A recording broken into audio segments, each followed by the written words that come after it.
I took in my homeless older sister, but she started trying to hit on my boyfriend. I wanted to kick her out, but she manipulated me into letting her stay, then did something unforgivable. I took in my homeless older sister 6 months ago, and as soon as she moved in, she started hitting on my boyfriend. I was always insecure about my hip dips, so when she'd see me in leggings or something tight, she'd ask my boyfriend if he ever noticed my hip dips, and would also ask me if I wanted to work out with her to improve my figure for him. When she saw that she got no reaction from him, she started lounging around in short shorts, and sometimes even bikinis if he was around, and I confronted her.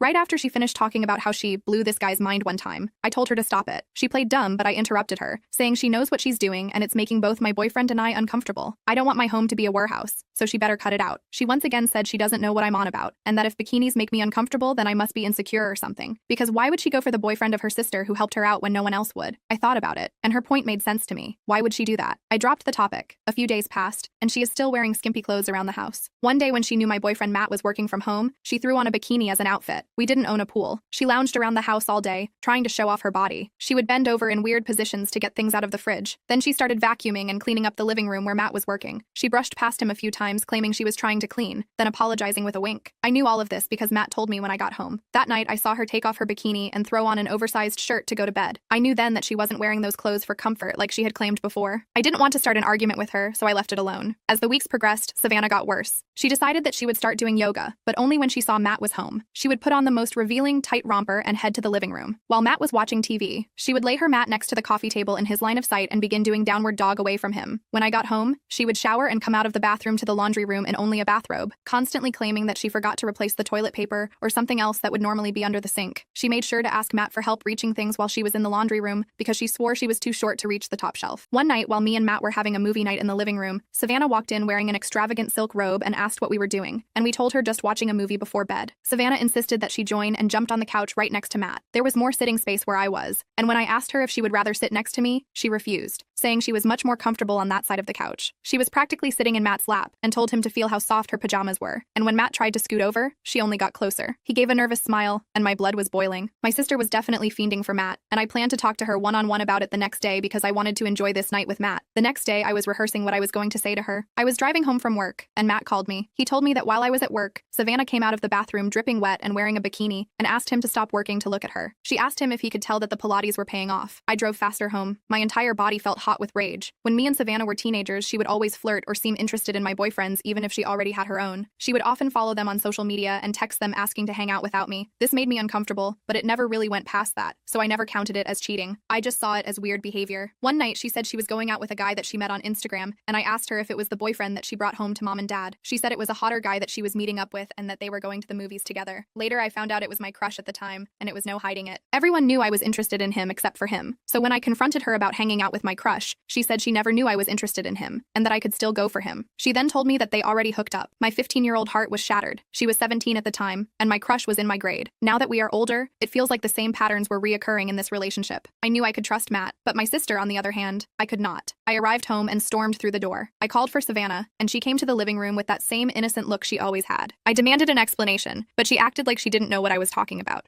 I told her that Matt told me about her coming out of the bathroom practically unclothed and trying to tempt him into looking at her. She said it was a misunderstanding and that she was just proud of her gains. I said that if that was the case, then she wouldn't be flirting with Matt constantly and wearing no clothes around him. She said that she never meant to come between them and kept apologizing. I told her she had to leave immediately. I was over it. I wanted her out of our house. I said she was always like this ever since we were younger. She started crying and begging to stay. She apologized for everything and said that she would do anything to stay. She said that she didn't have anywhere else to go. I began to feel bad about how I went off on her. I really was the only person left in her life. Both of our parents stopped talking to her after she turned 18, so she couldn't go back to their house. She said she would promise to do better and that this would never happen again. Her face looked sincere, but deep down, I felt like she wasn't. But she had nowhere to go. I felt I was cornered. I agreed that she could stay under the condition that she would stop wearing bikinis in the house and keep some distance between her and Matt. She quickly agreed and thanked me over and over. She ran up to me and hugged me tightly. I agreed that she could stay, but I knew the trust between us was gone. Things went well for the next few weeks. Savannah kept her distance from Matt. She started coming out of her room, fully clothed. I started feeling relieved, and I felt our relationship was going great. I still did not fully trust her and knew I probably never would again, but I finally felt safe in my own home while she was around. One day I overheard her while passing by her bedroom door. She was on the phone with one of her friends and said that Matt was so fine, and that when she was finally getting close to him, I threatened to kick her out. I couldn't believe what she was saying, and I didn't want her to feel like I was eavesdropping. I left it alone, and Savannah began wearing skimpy clothes again, slowly but surely. One day she pulled her usual laundry room trick and was walking around in a towel until she saw Matt, and asked him for help reaching for something yet again. After he passed it to her, she dropped her towel right in front of him. She scurried to pick it up and fell onto him. He instantly called for me and left the room to tell me what happened. When I got in the room, she apologized and said it was a complete accident and meant no harm in it. I was furious and told her to quit acting like a whore. She started crying again, saying that she didn't mean to drop her towel and only wanted hand soap. I stormed out of the room because if I stayed a second longer, that would have been the end of Savannah. Matt came into our room to calm me down, and I was reminded of how grateful I was for him. He said he was sorry for what I was going through with my sister, and said he knew how torn I must feel about her being there. He reassured me that he didn't want anyone else but me, and that I didn't have to worry about him falling for her games. That conversation with him made me feel a little bit better about the situation, but I knew I needed a plan to get Savannah out of my house quickly. That night, I asked Matt to go get me some water, and when I realized he was gone for a longer time than I expected, I got out of bed to go see what was taking so long. To no surprise, Savannah was in the kitchen making a late-night snack, wearing lingerie, and trying to talk to Matt. I could see on his face he was uncomfortable, and when I walked in, she tried to cover herself up and asked me if I wanted a PB&J. I told her no, and dragged Matt back to the bedroom. He said thanks for getting him out of that situation. He said he didn't want to be rude, but she just kept trying to keep up a conversation. I said I didn't blame him for trying to be cordial, and we went to bed. The next week while I was at work, I got a call from Matt. He said Savannah pulled the same stunt as before and dropped her towel again, except this time she bent down right in front of Matt to pick it up. She then joked that since he had seen her naked, it'd only be fair if he returned the favor. I was ticked off. I told him that I was on the way. I told my boss that I had to leave for a family emergency, and she said she understood. I drove home, flying like a bat out of hell. I could feel my blood pressure rising. I couldn't believe she would cry crocodile tears just to try to steal my boyfriend again. I regretted letting her in my house, and this was the last straw. As I was driving home, I got another call from Matt. I heard Savannah on the other end begging him not to tell me and crying. If she thought that act would work again, she had another thing coming. I told him that I was in the driveway and that she needed to pack up her stuff now. She was hollering and accusing Matt of wanting her. I hung up the phone and stormed inside. The first thing she said was Matt was lying to me and that he talked about leaving me for her, but I trusted Matt. I told her to get out of my house immediately. I knew her true intentions now. She hadn't changed since we were teenagers. She again begged to stay and tried to guilt trip me again since she had nowhere to go, but that wasn't my problem anymore. Her being there was detrimental to my mental health and my relationship with Matt. I said she crossed the line for the last time. She sat on the floor crying, and I threatened to call the police if she didn't leave that instant. She got up and ran to what was her room, screaming and crying. She spent the next hour gathering her things. The next morning she was out of our house, and I felt a relief that I hadn't felt for months. No. Me and Matt were finally the only ones in our house now, and I no longer had to worry about that snake Savannah. Life went back to normal. I was working, Matt was working. We enjoyed dates with each other, alone. Then 2 weeks later, Savannah called me from no caller ID, asking for another chance and apologized for everything she'd done. She said that she's changed and wants to fix the relationship between us. I said that our relationship would never go back to how it was before, and when she noticed this wasn't working on me, she started talking about how she had to move to a shelter and couldn't find a job. I told her that that was the decision she made and told her to never call me again. She screamed, "Wait, what?" I said, not wanting to speak any longer. Then she talked about how she hadn't eaten in days and said that I didn't understand her. She said I always had everything handed to me. I always had hot boyfriends, and mom and dad always favored me because I had better grades. She said that I was the golden child and that life wasn't fair for her. Then told me to look at how she was living and then look at how I was living. She said that she was the older sister who didn't have a car, a home, or money to eat, and asked if I would be selfish enough to take away the last person close to her. I sat silent on the phone, and she demanded I say something to her. I said not to call my phone again and hung up.